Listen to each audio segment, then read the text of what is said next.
Selamat pagi anak-anak. Ya, shalom. Gimana nih kabarnya? Sehat semua bukan? Ya, pertama-tama saya ucapkan selamat datang di SMA Kristen 1 Surakarta. Wih, seneng kan? Seneng dong pastinya. Cie, yang udah anak SMA, cie. Oke, perkenalkan nama saya Bonifacio Yanuar Putra Andiantoro. Nah, kalian bisa panggil saya Pak Boni, ya, Pak Boni. Nah, di sini saya itu mengampu sebagai guru BK. Guru BK, ya, guru BK, sahabat siswa itu loh.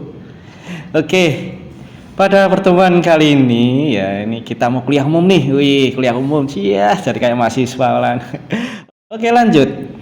Banyak orang yang bilang setiap tempat adalah sekolah.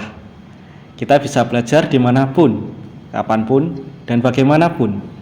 Termasuk pandemi saat kayak ini, ya, pandemi kayak gini ya bukan penghambat kita untuk nggak belajar loh ya. Oke, kita bisa belajar melalui IG, YouTube, Google, koran, majalah, dan juga buku pastinya.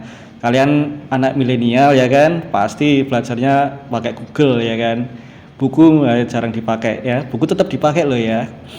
Nah, sekarang juga banyak ya bermunculan tuh di IG maupun TikTok ya kan, mengenai pembelajaran tentang materi apapun ya, misal Jerompolin ya kan, Jerompolin ya nih.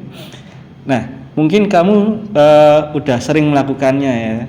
Jadi waktu itu mungkin kamu sudah sering search materi di Google, di YouTube ataupun IG ya kan, sumber-sumber sudah banyak sekarang. Nah, tapi pertanyaannya, kita benar-benar belajar nggak sih? Ya, benar-benar belajar nggak ini? Dari sekian materi atau informasi yang kita terima dari video YouTube, TikTok ataupun IG yang sudah kita tonton, dari media tersebut pastinya kita senang banget karena dapat ilmu baru, ya kan? Tapi waktu diminta menjelaskan ulang, malah bingung atau mungkin nggak tahu. Gak jarang sebagian dari kita hanya menguasai pelajaran saat mau ujian saja. Selepas itu lupa, ya kan? Nggak tahu. Pasti metode yang sering dipakai yaitu adalah belajar, hafalkan, lupakan. Ayo, siapa yang sering kayak gitu? Ada nggak ini? Metode tadi nggak bisa dibilang baik loh, malah terkesan negatif. Ya, karena setelah kita belajar, kita lupa, kan mubazir. Nah, ini kejadiannya disebut dengan illusion of competence. Apa itu Pak illusion of competence? Illusion of competence adalah suatu kondisi di mana kamu sudah merasa menguasai suatu hal, padahal sebenarnya belum kamu kuasai. Terus, gimana nih caranya biar kamu benar-benar paham dan menguasai materi yang kamu dapat? Nah, ini ada salah satu teknik belajar anak-anak yang membuat kamu nggak hanya merasa paham, tapi benar-benar paham terhadap apa yang kamu pelajari itu ya. Ada banyak hal yang tidak dapat kita pelajari dalam waktu singkat.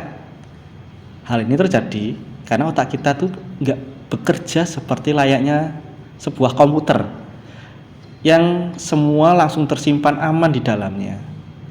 Gak semua informasi yang masuk atau kita terima tersimpan di long term memory. Tahu nggak long term memory? Long term memory adalah ingatan jangka panjang. Ya, jadi nggak semuanya itu masuk ke dalam ingatan jangka panjang kita.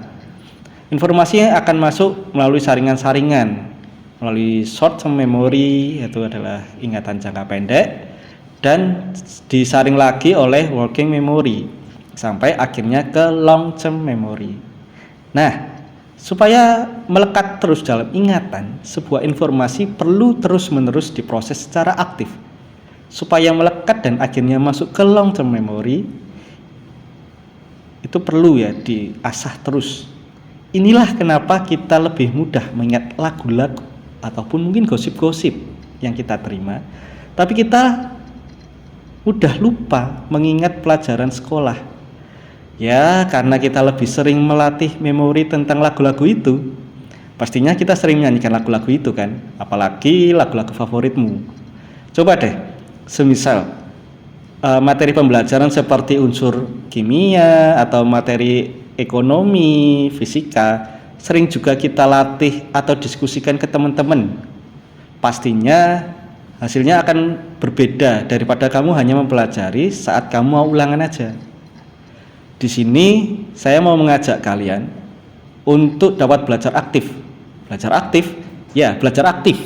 Bukan berarti baca ulang secara terus-menerus. Tapi belajar aktif berarti melatih ingatan dengan menjelaskan ulang informasi yang kita dapat. Terus gimana ya cara kita agar bisa belajar aktif? Nah, salah satu tekniknya adalah teknik Feynman. Ya, teknik ini diciptakan oleh Richard Feynman. Cara belajar yang baik menurut teknik Feynman ini adalah mencoba untuk mengajarkan pada orang lain.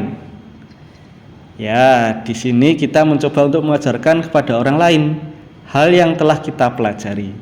Dengan kamu mengajarkan kepada orang lain, kamu akan berusaha untuk membuat dirimu lebih paham dulu. Kemudian kamu dapat membantu orang lain supaya juga lebih paham. Supaya hal tersebut terpenuhi, ya, kamu dapat melakukan berbagai hal. Yang pertama, tentukan dulu hal yang ingin kamu pahami. Semisal nih ya, kamu mau mempelajari tentang hukum Newton. Ya udah, kamu pelajari aja dulu hukum Newton itu, pahami betul-betul. Pahami sebisamu. Setelah itu, ini ya, kamu tulis ulang materi yang udah kamu pelajari tadi. Kalau bisa, tulis pakai bahasa yang mudah kamu mengerti, ya, yang mudah kamu mengerti. Nggak bisa bahasa Inggris. Saat menulis ulang, usahakan tidak melihat sumber materinya dulu. Tulis saja apa yang kamu tahu, apa yang kamu pahami dulu, tulis itu. Jika sudah, kamu bisa melangkah ke step yang ketiga, yaitu cek hasil penjelasanmu tadi dengan sumber aslinya. Nah, kira-kira sama enggak ini, atau mungkin malah beda. Nah, jika beda, ya, atau belum tepat sesuai sama materi aslinya, kamu dapat melakukan revisi, memperbaiki. Pastikan apa yang kamu tulis itu sudah sesuai dengan sumber aslinya. Jadi kamu bisa benar-benar paham tentang materi tersebut. Nah, langkah yang terakhir adalah jelaskan apa yang kamu pelajari tadi ke orang lain. Nah, gitu ya. Nah, sekarang kamu sudah tahu kan teknik belajar yang efektif? Kamu juga bisa menerapkannya ke dalam berbagai hal, terutama bisa kamu pakai dalam memahami materi sekolah.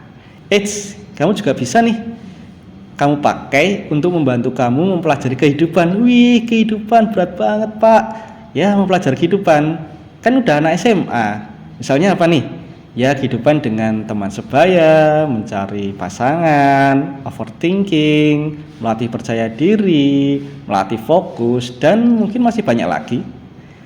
Berlatih menggunakan teknik tadi, mungkin hasilnya tidak dapat dirasakan dengan mudah.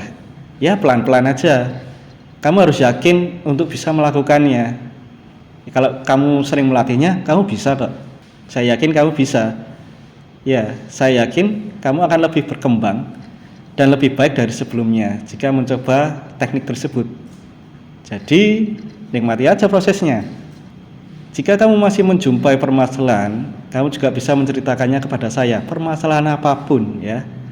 Semoga dengan konseling kita nantinya, kita akan menemui sebuah solusi di mana permasalahan yang kamu alami bisa terpecahkan. Mungkin itu saja yang bisa saya sampaikan. Terima kasih karena kamu sudah nonton video ini. Jangan lupa like video ini dan share kalau menurut kamu video ini sangat bermanfaat. Oke, sekian dari saya Pak Boni, sampai jumpa.